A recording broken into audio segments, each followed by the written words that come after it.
lot of this isn't going to make sense to you, and I'm sorry about that. I'm just going to start at the beginning, with the house.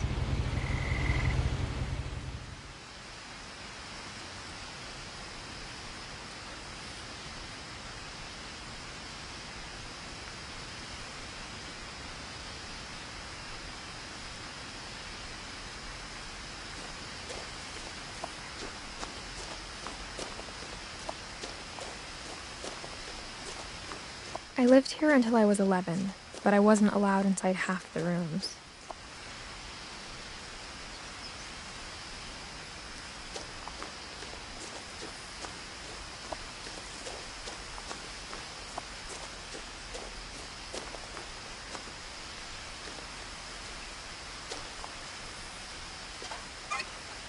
Inside the mailbox were bills from 7 years ago, marked urgent, open immediately.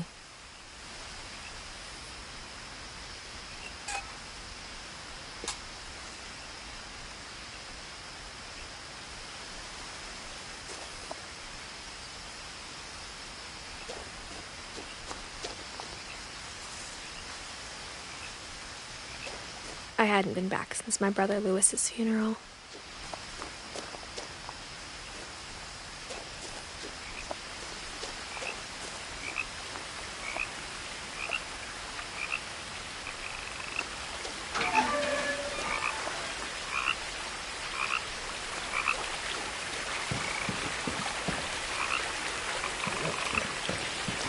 In her will, my mother left me a key, but didn't tell me what it unlocked.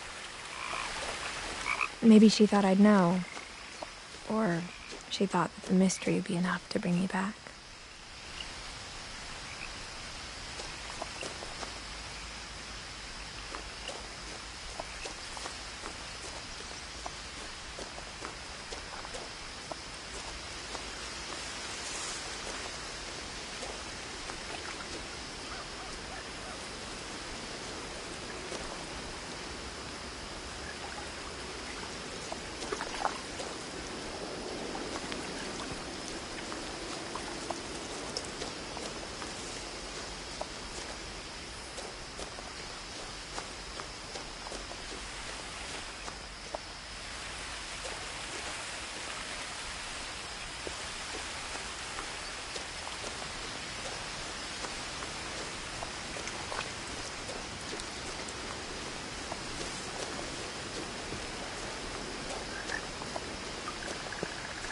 The truth is, even after I inherited the house, I never thought I'd come back to it.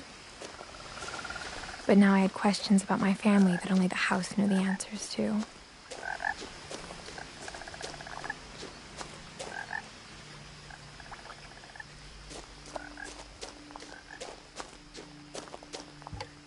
The woods around the house have always been uncomfortably silent, as if they're about to say something but never do.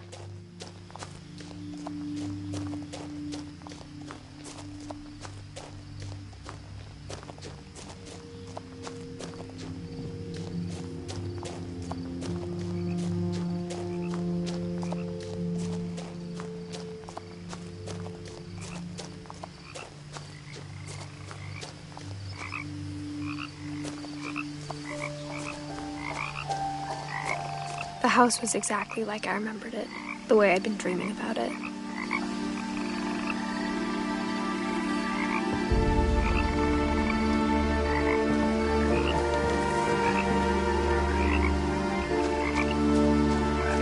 I asked Edie once about the dragon in the pond. She said it had killed her husband. I was 6. It seemed like an odd joke to me, even then.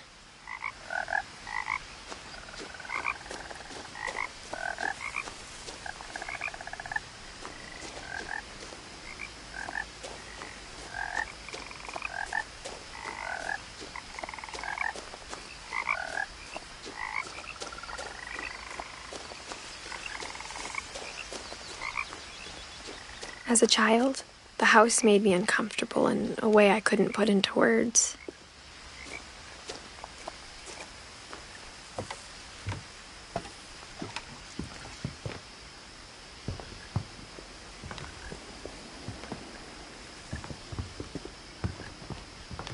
Now, as a 17-year-old, I knew exactly what those words were.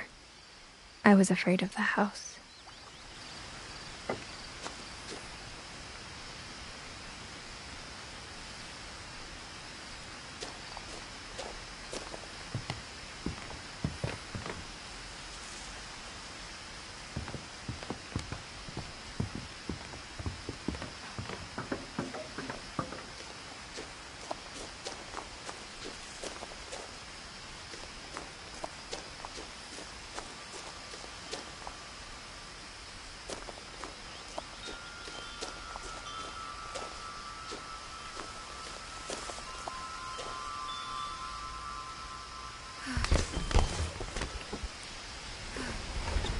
Crawling through the doggy door used to be a lot easier when I was 11.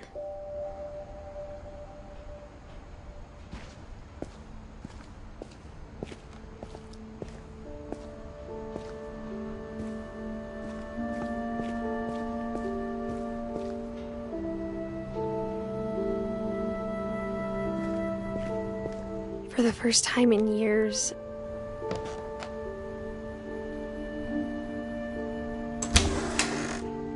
I felt like I was home.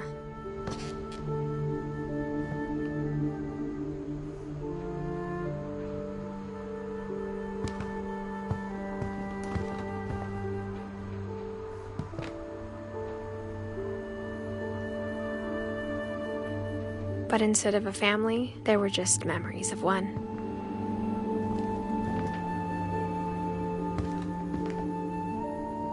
Like how only one restaurant would deliver to our house, so we had Chinese a lot.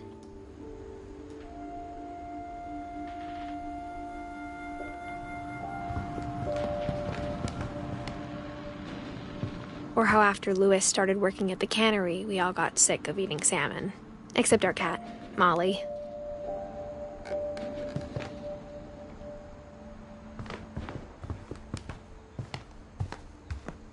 The table was still a wreck from the night we left. It was like a bomb had gone off, killing everyone but sparing the furniture.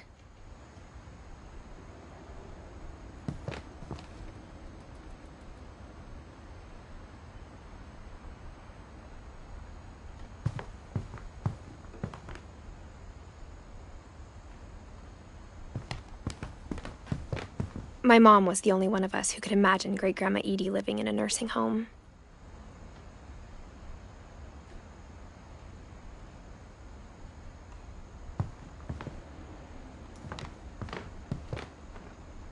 Nothing in the house looked abnormal. There was just too much of it, like a smile with too many teeth.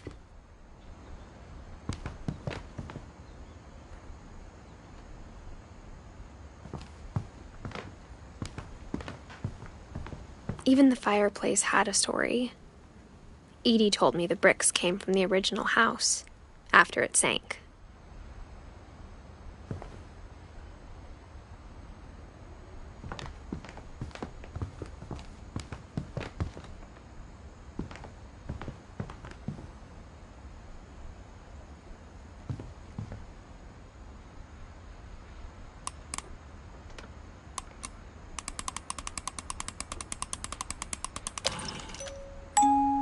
Great-Grandpa Sven built a music box for Barbara, along with the rest of the house.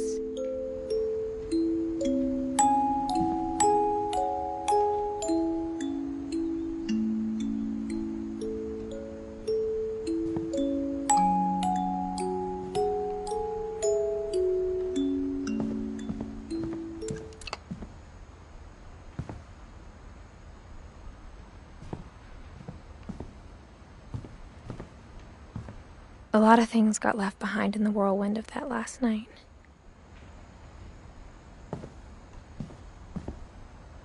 My mom wasn't much of an optimist, but she never stopped believing that my brother Milton was alive.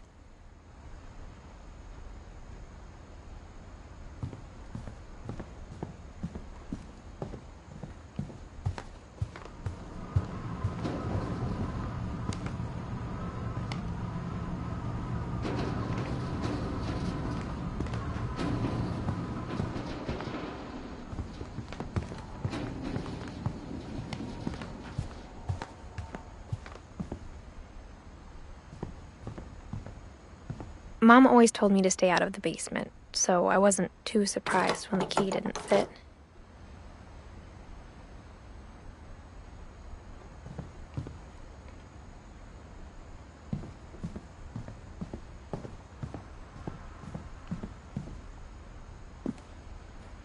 After Milton disappeared, Mom sealed up all the bedrooms. Then Edie retaliated and drilled peepholes.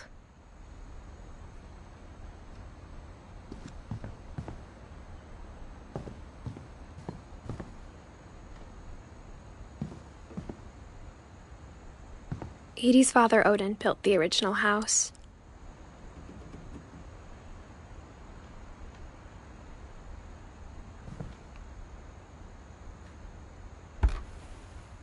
Barbara was a child star for 2 years, until America grew out of it.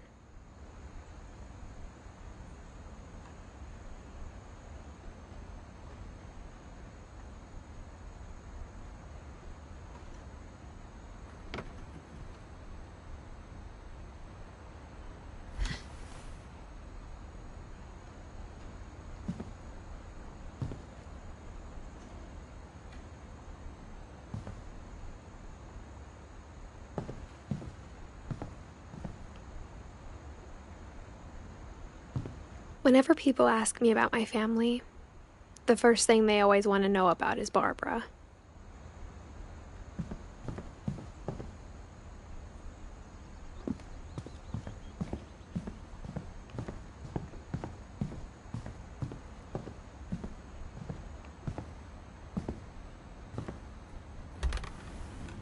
My Grandpa Sam spent 7 years sharing a room with his dead brother, Calvin.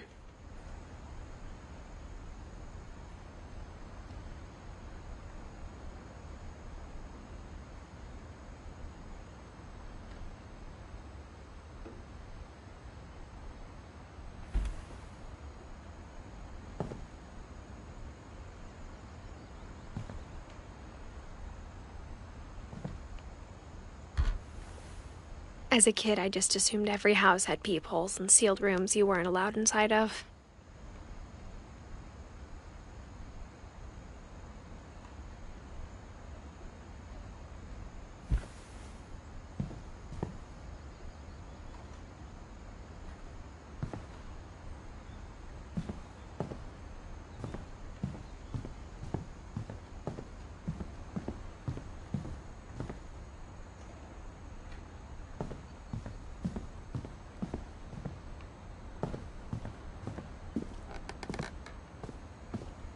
Mom must have locked the third floor stairs on the night we left.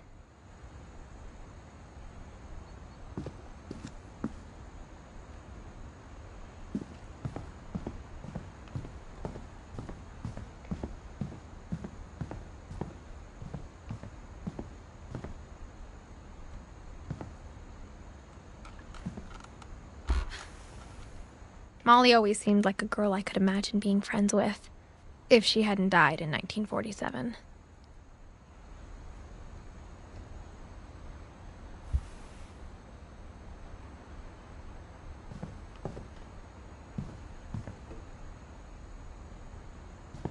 I spent a lot of time playing in Great Uncle Walter's room. I think my mom sometimes regretted not sealing it up.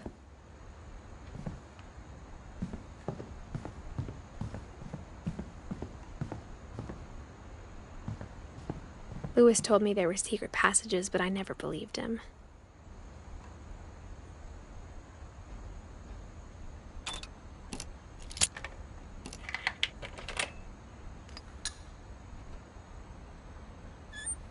Turns out, my mom was really good at keeping secrets. Now it was time to find out what my mom had been afraid of.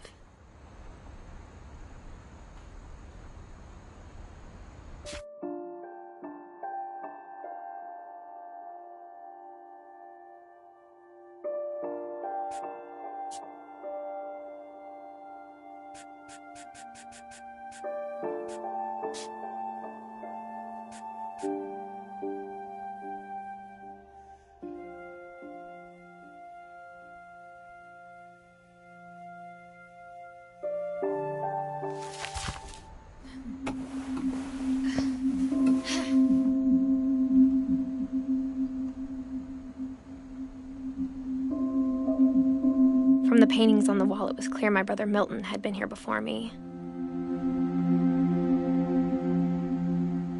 Reading this, maybe it sounds like I had a plan.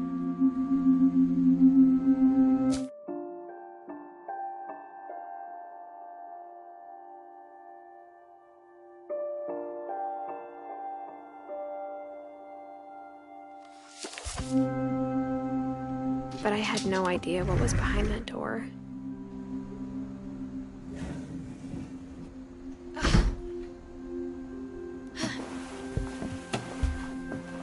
Just like I had no idea where all this was gonna lead.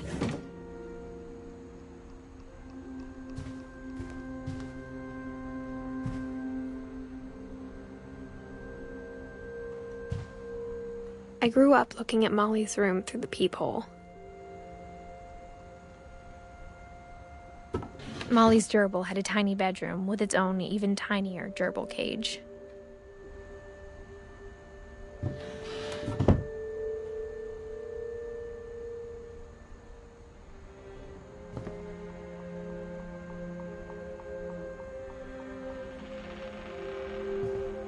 Being inside for the first time, I felt like I'd stepped behind a painting.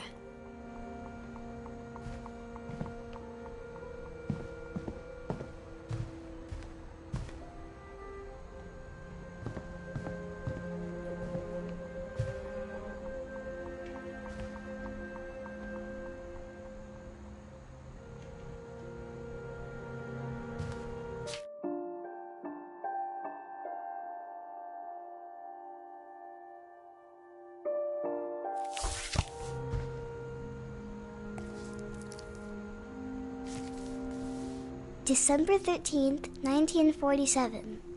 Dear Diary, I'll be gone soon, but I wanted to tell somebody about what's gonna happen. It started when Mom sent me to bed without dinner. I woke up and I was starving, so I looked around for something to eat.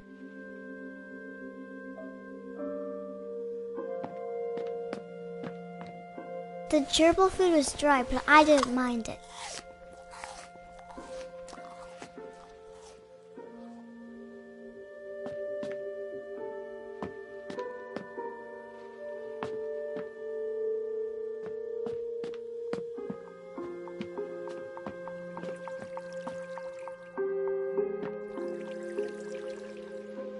I thought about eating Christopher, but I held back.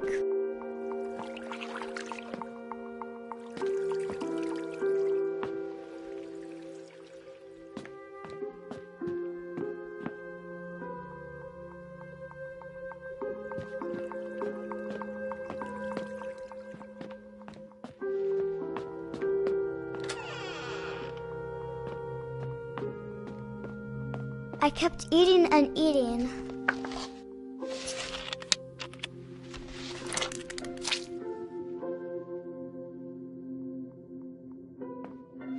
I ate a lot of things that night.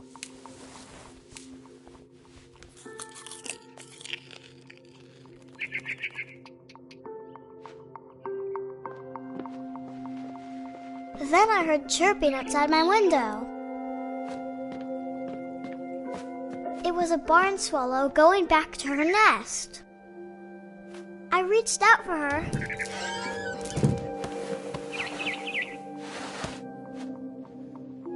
And suddenly, I was a cat.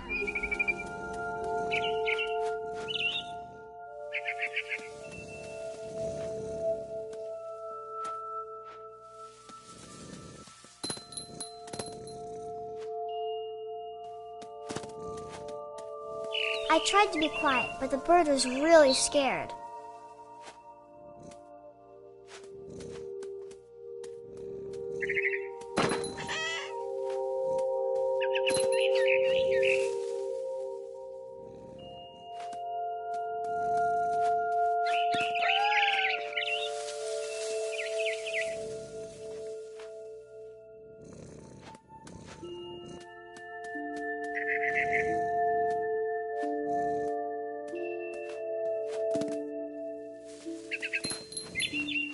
Mom and Dad didn't even look at me.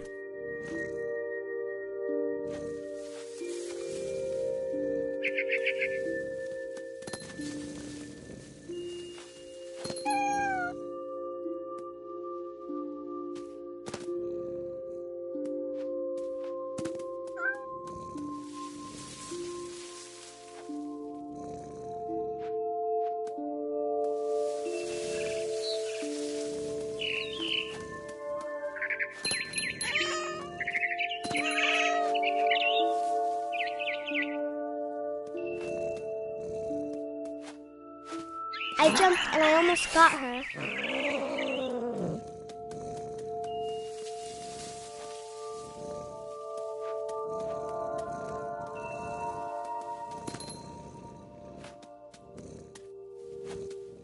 I could tell she was getting really tired.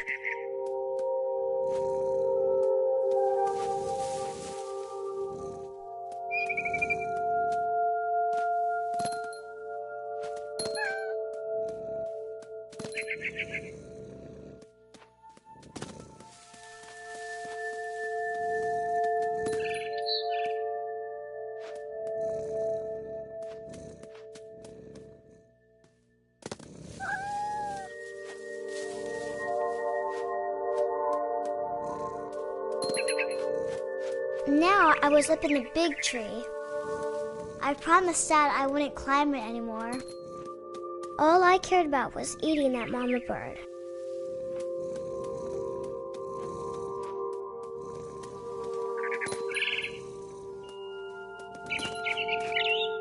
I gobbled her up. And suddenly, I was an owl. First, all I heard was the wind. Then I heard little teeth nibbling in the grass.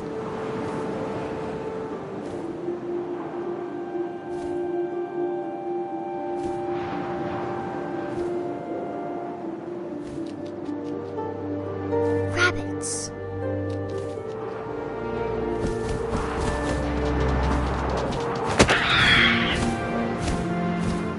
I imagined his face looking up and seeing mine through my talons. I swallowed him up, and I didn't chew one bit. Then I flew off to find something bigger.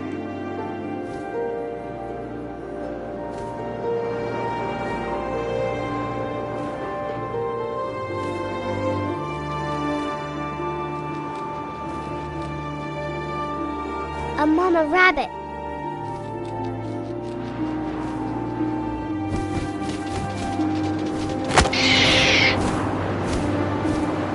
She was almost too big to carry. I started choking, but I couldn't stop eating. And suddenly, I was a shark.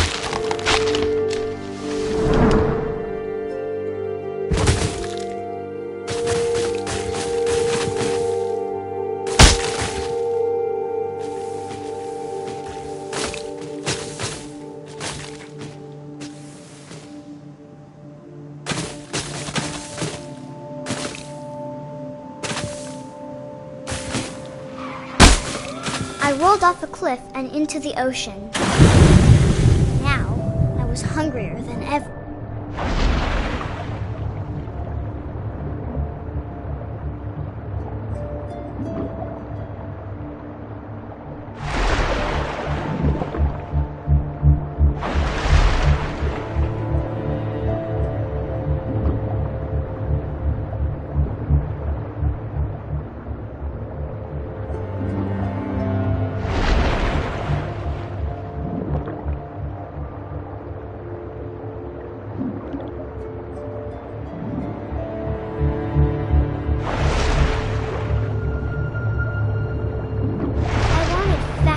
Juicy seals.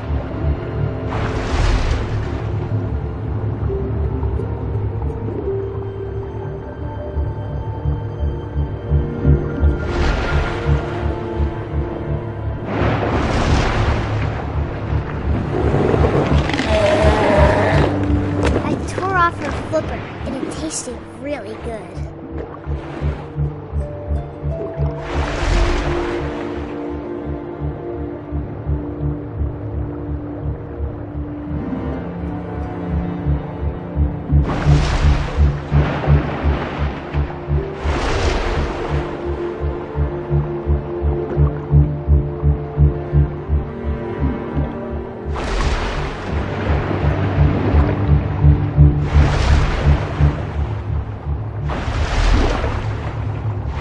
grabbed on tight. But I was so hungry, I jumped out of the water. When I opened my eyes, everything had changed.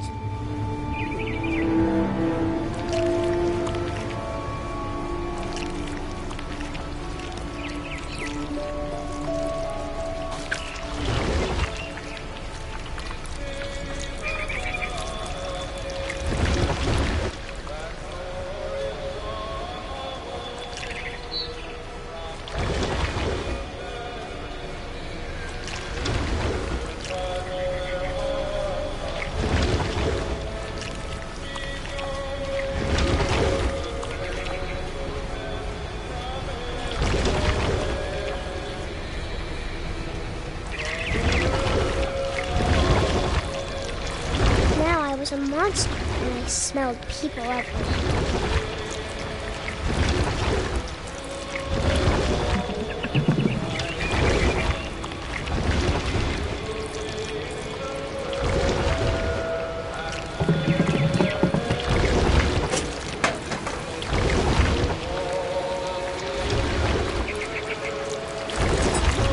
I was big, but I moved real quiet.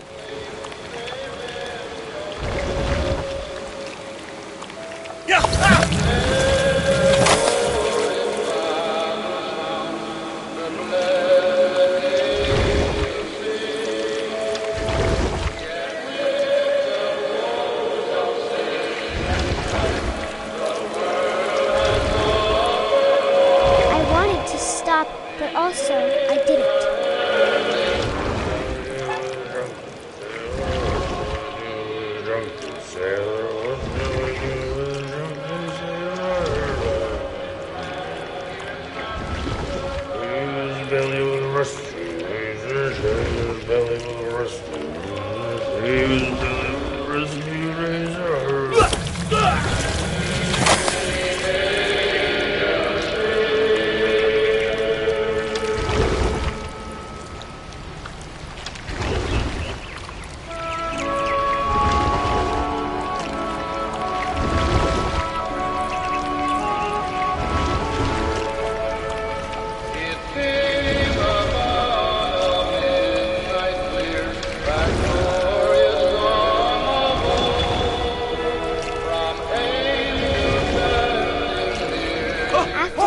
Passenger, I was still hungry, and to cross the water I smelled something new, something I had to have, so I swam towards it.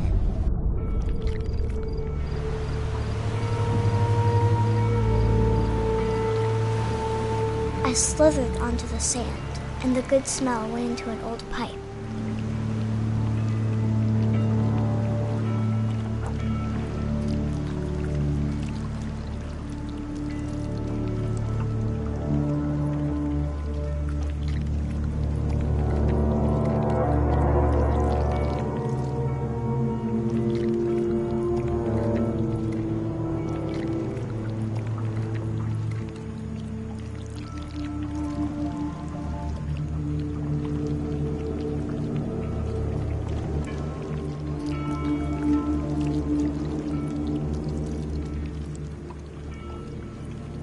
I got closer and closer.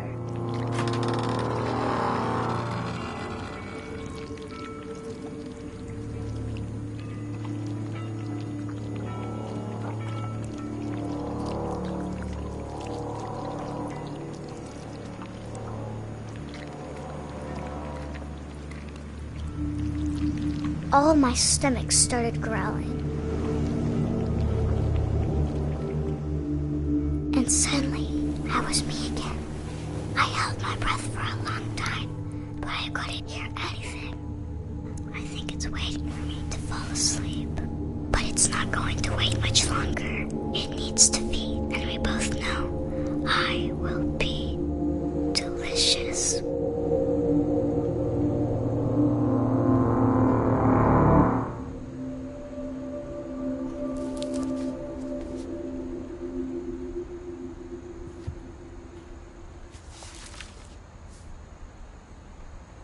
I'm not sure if I believed all of that, but I'm sure Edie would have.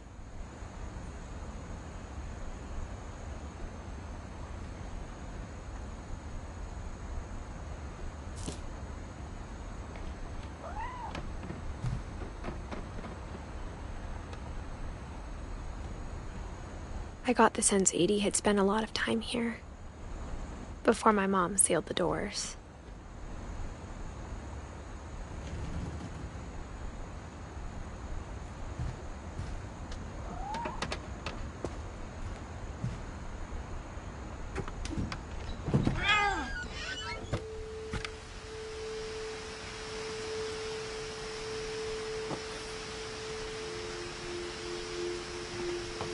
This will be obvious later, but my mom never told me any of these stories.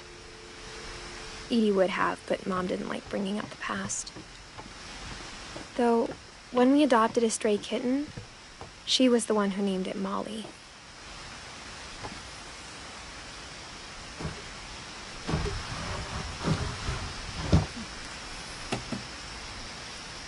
I spent a lot of time in Great-Grandma Edie's room.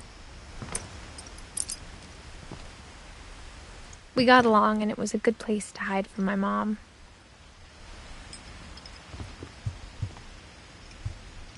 Louis died a week before we left, but Edie had already started to memorialize him.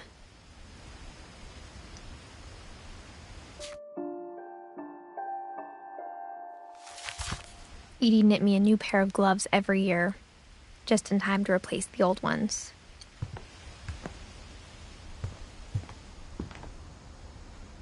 Her room was like a museum.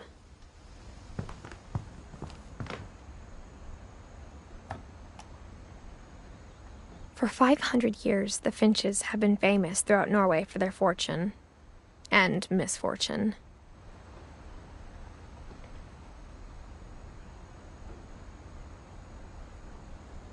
Odin Finch buries the latest victims of the family curse, his wife Ingeborg and their newborn son, Johan. On January 7th, 1937, he set sail with his family and his house, hoping to leave the curse behind. But 40-foot waves off the coast of Washington send the house and Odin to the bottom of the sea. Odin's daughter Edie, with husband Sven and baby Molly, step ashore on their new home, Orcas Island. Odin Finch is the first to be buried in the new family cemetery. His daughter Edie is already dreaming of a new Finch house.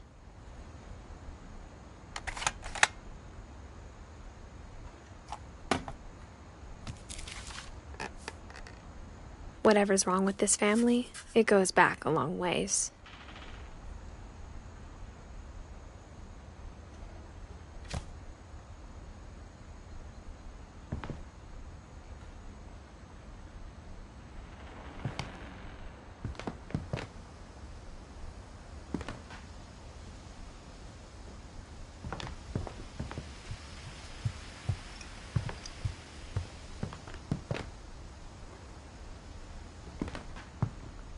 Even in her 90s, sometimes Edie seemed a lot younger than my mother.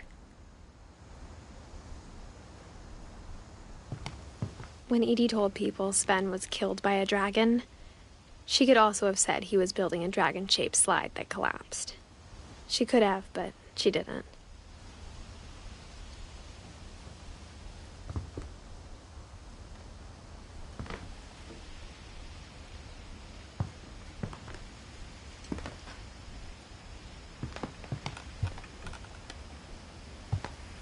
Edie gave a big interview about a mole man living under the Finch house.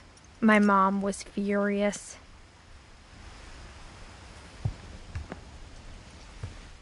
I hadn't thought of myself as Edith Jr. for a long, long time.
The only trace Grandpa Sam's first wife, Kay, left on the house was the pink bathroom.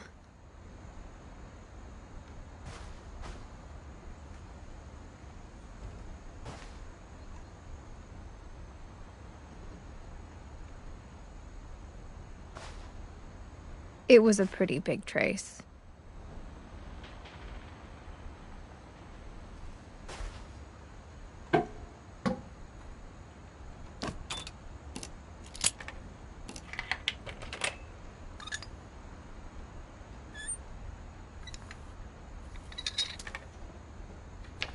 There's a secret in this bathroom. It's in the last place you would look. It isn't in the cupboard.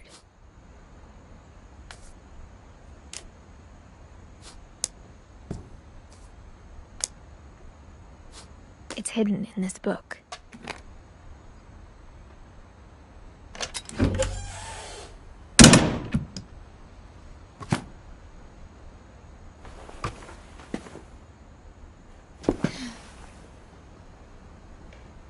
Sven gave Sam an old camera he'd refurbished. He never put it down.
I knew Grandpa Sam had a twin.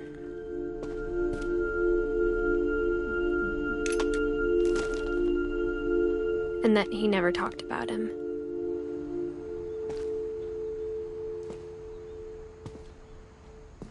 I guess my grandpa didn't like history any more than my mom did.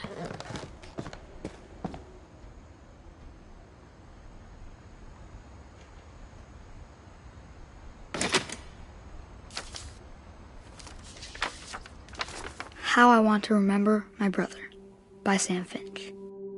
The thing I remember is that when he made up his mind, that was it.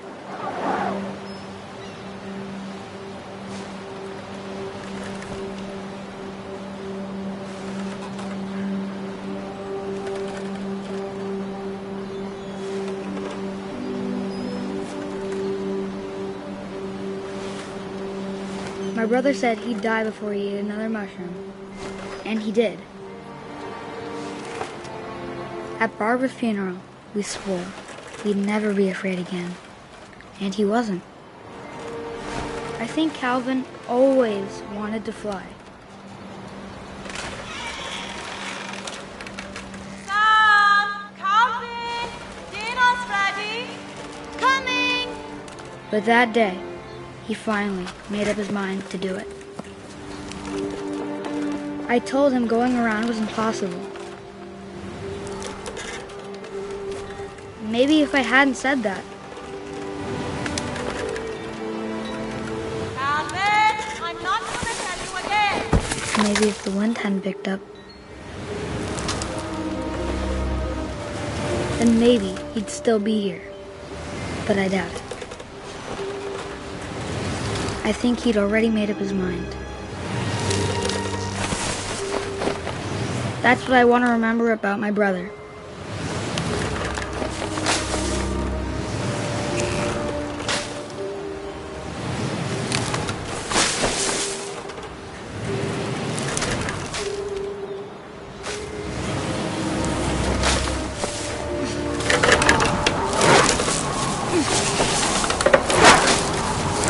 That's the day he made up his mind to fly. And he did.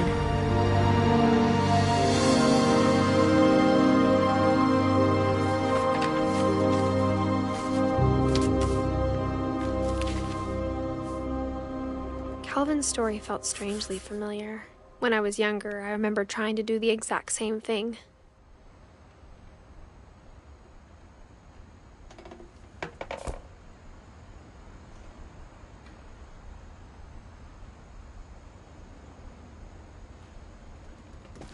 After the funeral, Edie roped off Calvin's half of the room.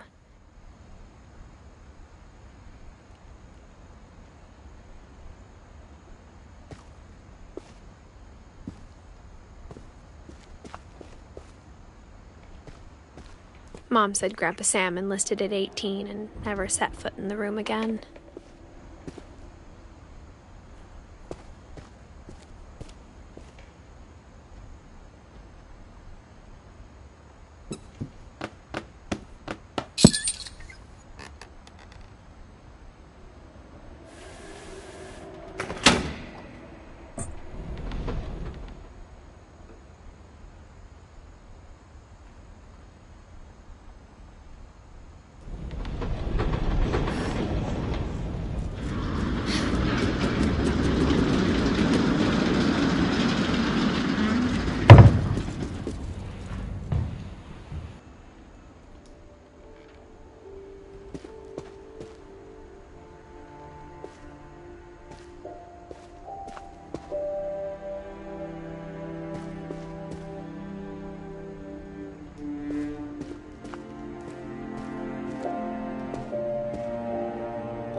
The passages were a pretty tight fit. They'd obviously been built for smaller hands and bellies.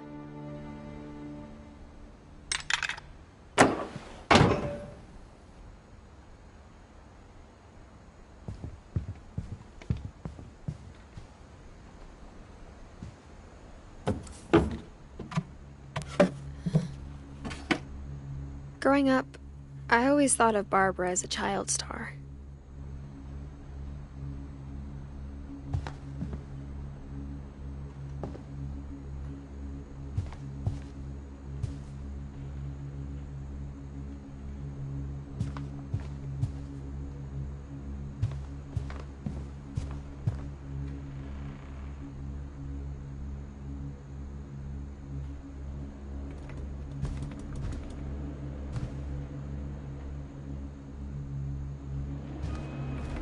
I never thought about how hard it must have been for her afterwards.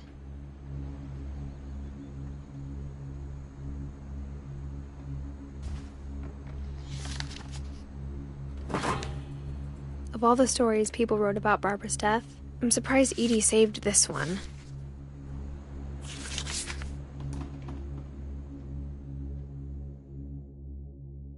Old Jack here with another ghastly tale inspired by America's most unfortunate family. I'm calling it The Surprise Ending of Barbara Finch. As a child star, Barbara was famous for her scream. Now at 16, she was all washed up. A has-been. But in a lucky break, she'd been asked to perform her signature scream at a local convention for monster movie fans. It was just the boost her career needed. Unfortunately, her scream hadn't aged well. Getting better. I think you just need the right motivation. Her biggest fan and current boyfriend, Rick, was about to demonstrate when... Now that was a great scream. It was Barbara's father, Sven. He'd slipped into a table saw and had to be rushed to the emergency room. So Barbara got stuck babysitting her youngest brother, Walter. Her convention comeback was cancelled. Okay, I'm hearing frustration, but I'm not hearing terror. What if I tried... A gang of hoodlums in Halloween masks have been terrorizing Orcas Island tonight. Police are urging residents to... That came from the basement. You're right! Also, I loved your delivery on that. Why is your basement door locked? Because my dad likes making puzzles and secret passages. There's a key hidden in the music box. The secret is to keep winding and winding until finally the key pops out. Thanks, babe. I'll be back in a sec. 20 minutes later, Rick hadn't returned. So Barbara went to look for him, right on cue. She reached for the music box. And as she wound the key, she listened for Rick, but the house was silent.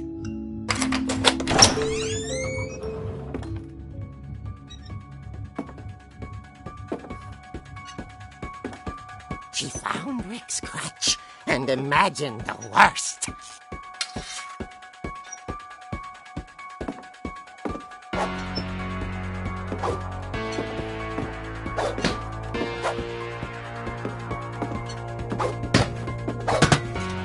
The gang's leader is the infamous Hookman killer, Dr. Carl Hamill, who impaled and then ate his family 10 years ago tonight.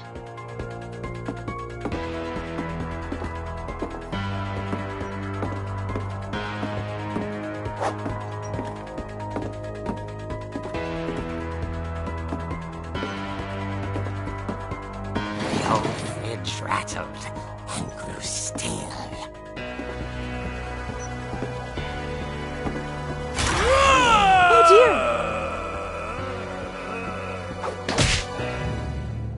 Oh! Rick?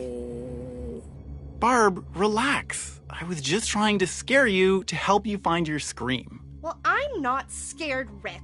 I'm furious. Then act furious. All I'm getting from you now is that you're hurt and confused and you're... She threw him out, but she kept a little something to remember him by. Barb, have you seen my other crutch? And she was still holding it when she fell asleep watching the late picture show. Hours later... Barbara! Walter, what's going on up there? Ah! Okay, I'm coming up, but if this is a trick, you're dead, Walter.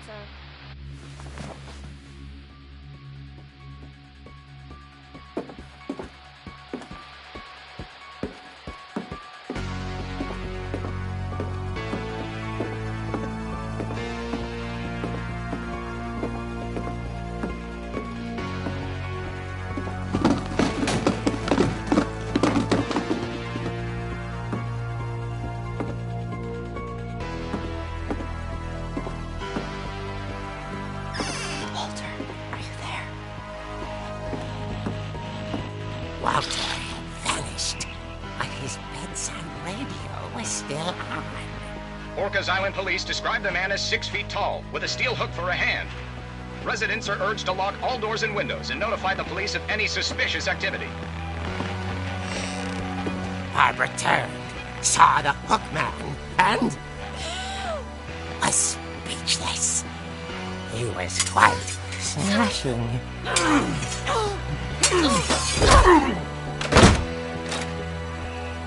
And funny he was. He couldn't get enough of Barbara. Okay, Barbara, there's gotta be another way out of here. That night, she played her part beautifully.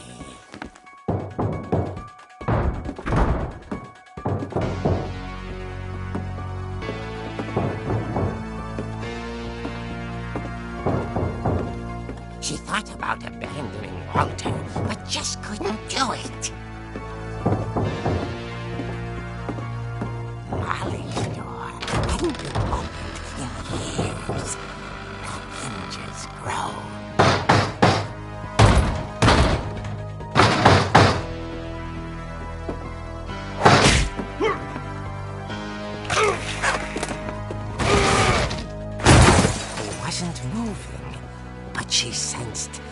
story might not be over yet.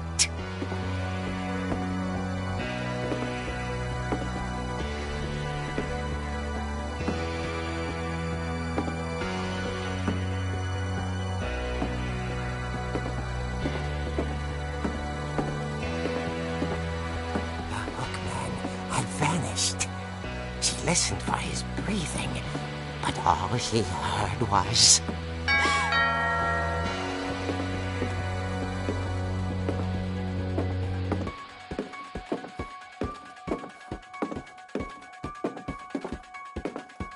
Someone at the door was dying to speak to young Barbara. At the door, she heard whispering. It was coming from inside the house.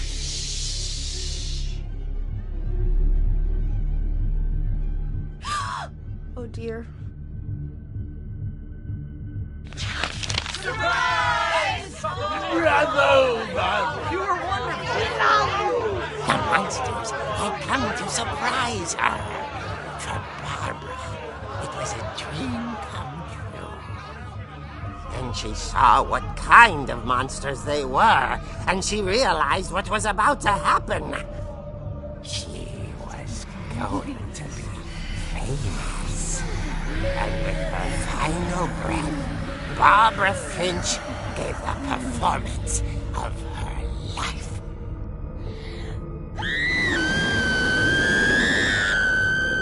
I wasn't there myself, but I hear Barbara was magnificent. Poor girl. She had a taste for stardom. But unfortunately, so did her fans. Of course, the police blamed it all on poor Rick, who disappeared the same night. And little Walter, hiding under his bed the whole time. He took it all pretty hard, but that's another story. As for Barbara, tucked inside the music box is all they ever found of her. Her ear. Now that's what I call a real eerie tale.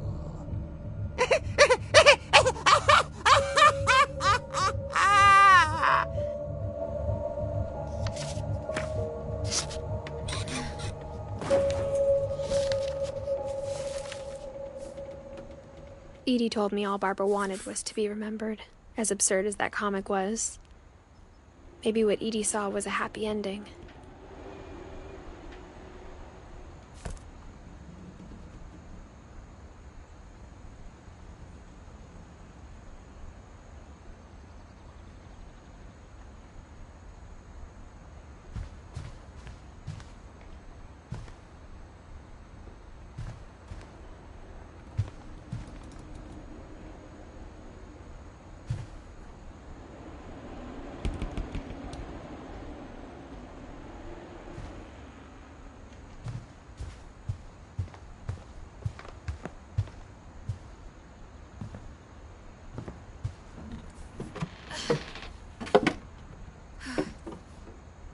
I guess now I know why Mom didn't like me playing with the music box.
Mom said the basement was off limits, unless I wanted another tetanus shot.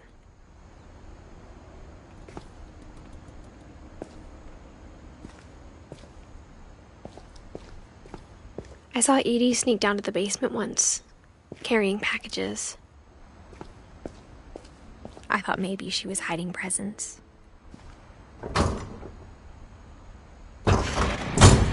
It turned out she was hiding a lot more than that.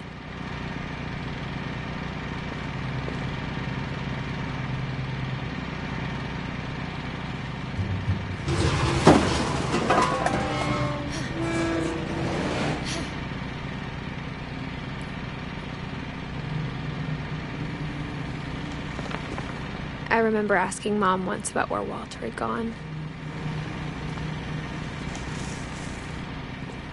She said after Barbara died, he got as far away as he could.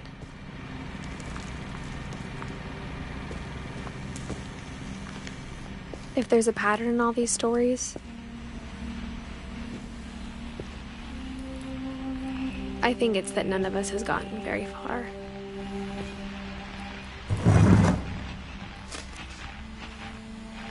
Goodbye, everyone. I can't believe I've been down here for 30 years. On that first day, after the shaking started, I didn't think I'd survive a week.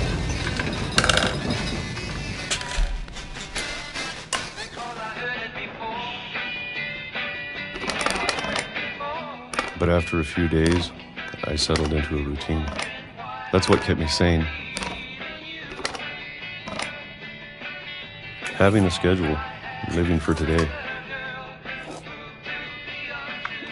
I always expected to be dead tomorrow. But if you wait long enough, you get used to anything.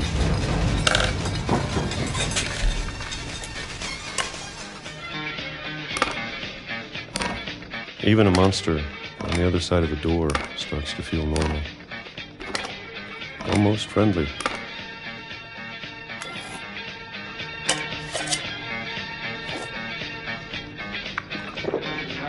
And then one day, everything just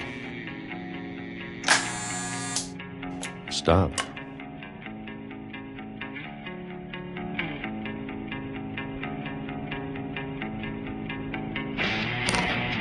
Whatever that thing was, it was gone.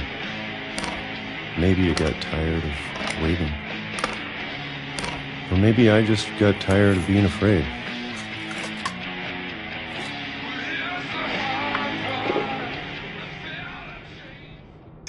It's been a week now, the longest in 30 years. I'm done waiting. I have to leave. Well, I still can.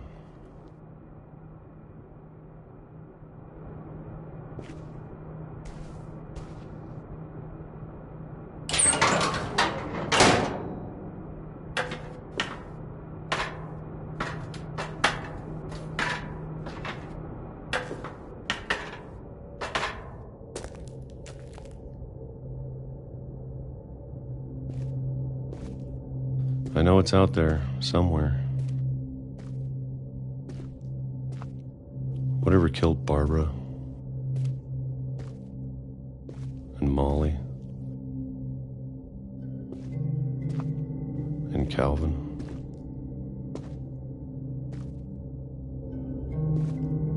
Maybe this is all a mistake. But I need to stop living the same day, even if it kills me.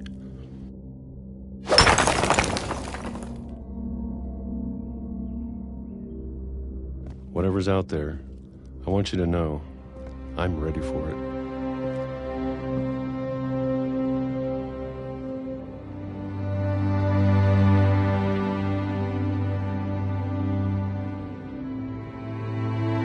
I'm going to appreciate all of it, especially the food. I don't mind if I only have a year left, or a month, or a single week. I'd be happy with one new day. I can already imagine the sun on my face.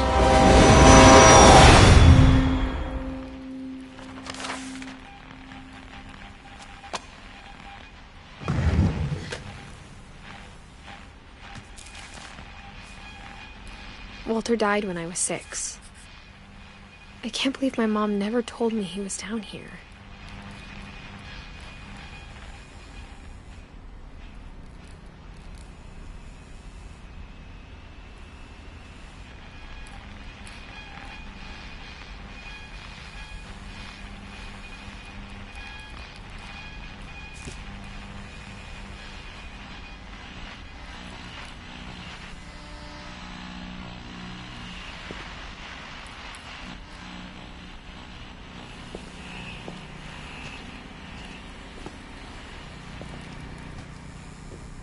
I'm sure my mom was trying to protect me.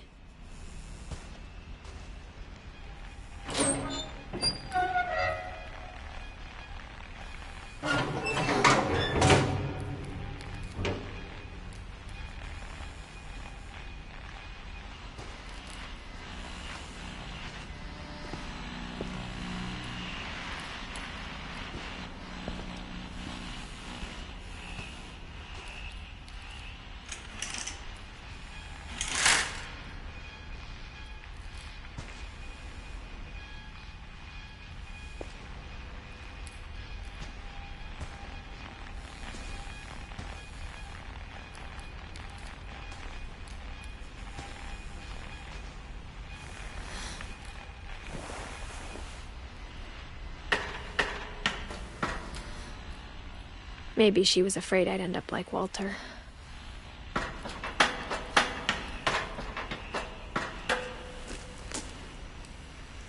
But if she never told me about an uncle under the house, I can only imagine what else she was hiding.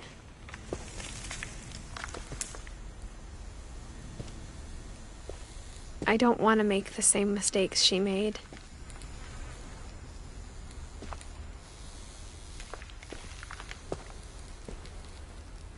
Trying to bury something that's still alive.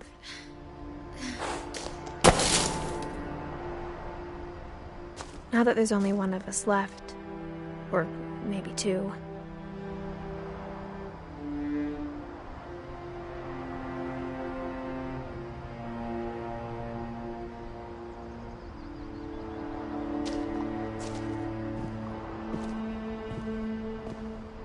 I thought it was time I heard the stories for myself and found out what happened to everyone else. But now I'm worried the stories themselves might be the problem. Maybe we believed so much in a family curse, we made it real.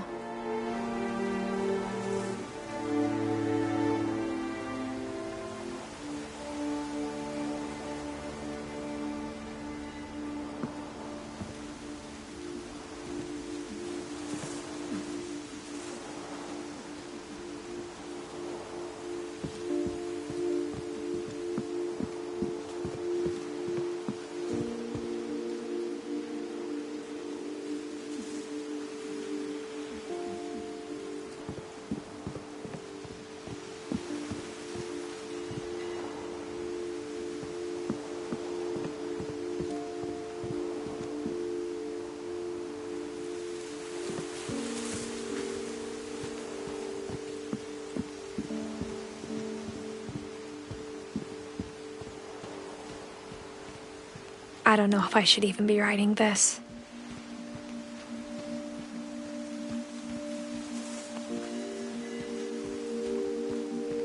Maybe it'd be better if all this just died with me.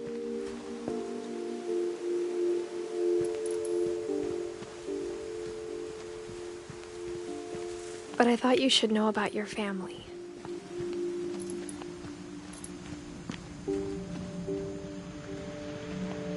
And the history you're a part of.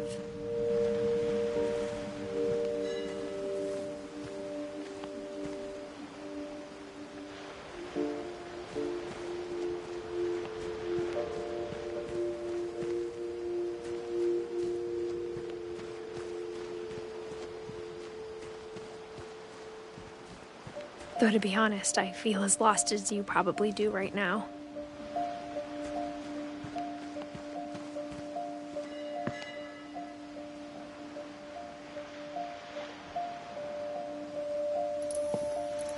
I think the people in these stories believed them, for what that's worth.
And when you look at the house, that history of imagination and stubbornness and madness, any of it seems possible.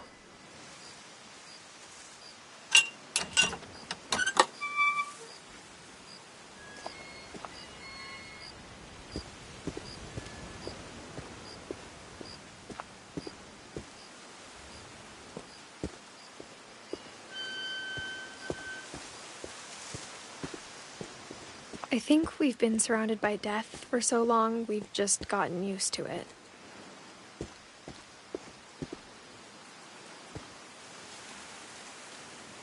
What kind of family finishes building a cemetery before starting the house?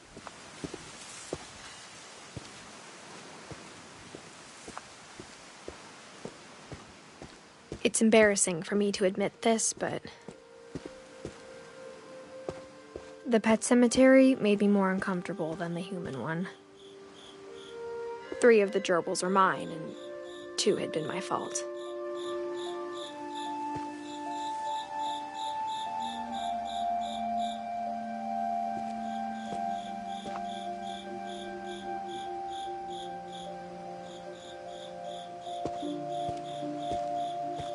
Sven built the house, but it was Edie who designed the cemetery.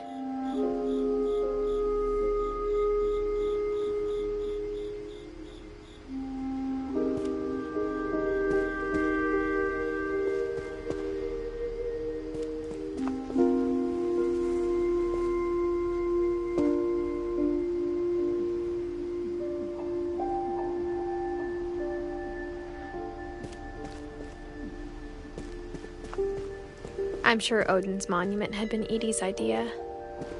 My mom was always trying to move on, but for Edie, the past never went away.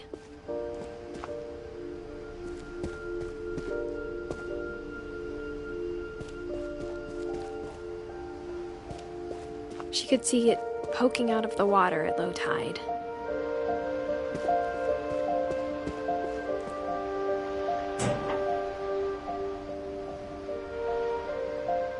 Edie said she dreamed about the old house every night.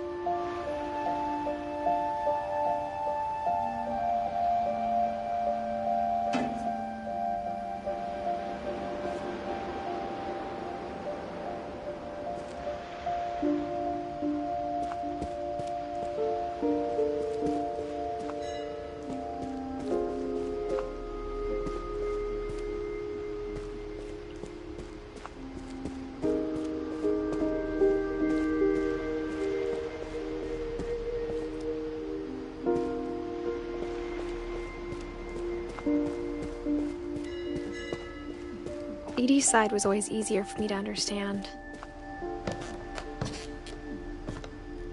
But the older I get, the more I can see where my mom was coming from. Her dad had been pretty strict, but it wasn't enough to save her brothers. She was just trying to do better.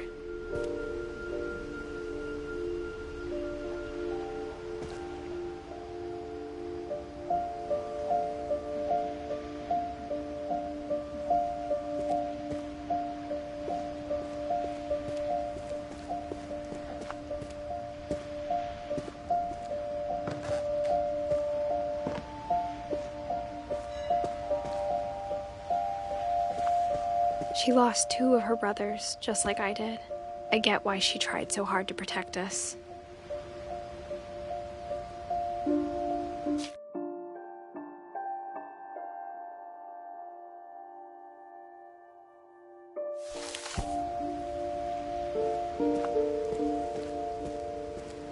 There's so many things I wish I could ask my mom now. Part of me thinks this is what she wanted all along. For me to come back someday and find everything out for myself.